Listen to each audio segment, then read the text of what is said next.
লেবুর রস ও তার সাথে নিয়েছি 1/4 টিস্পুন মতো বেকিং সোডা।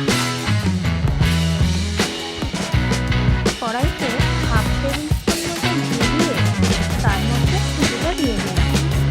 সুজিটা হালকা ভেজে নেব।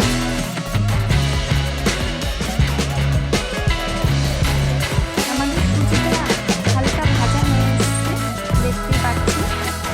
সুজিটা ঠান্ডা হলে আমরা একটা পাত্রে ঢেলে নেব। এবার সাদা দইটা ভালো করে ফুটিয়ে নিচ্ছি।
এবার ইডলির মোল্ডগুলোকে গ্রিস করে নিচ্ছি তেল দিয়ে।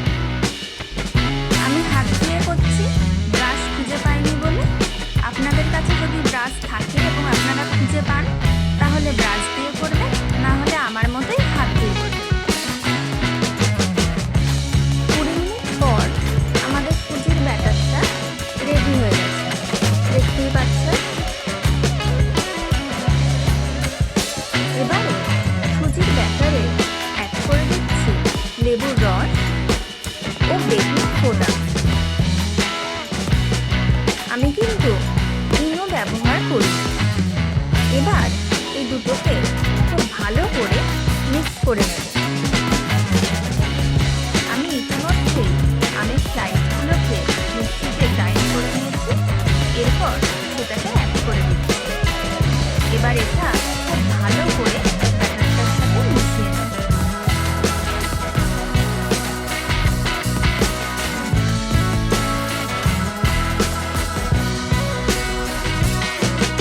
রাবার ম্যাঙ্গো ব্যাটার রেডি হয়ে গেছে। এবার কয়েকটা ইডলি কেটে চকলেটের কুচি দিয়ে দিচ্ছি। মোল্ডগুলোতে এবার ব্যাটারটা দিয়ে দিচ্ছি।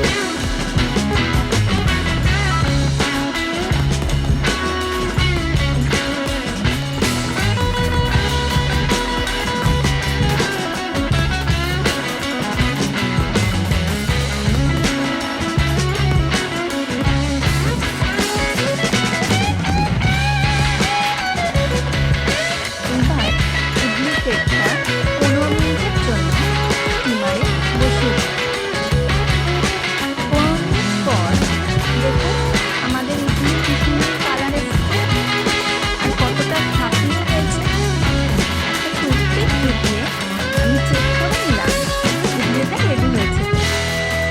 আমাদের ইডলি একদম রেডি।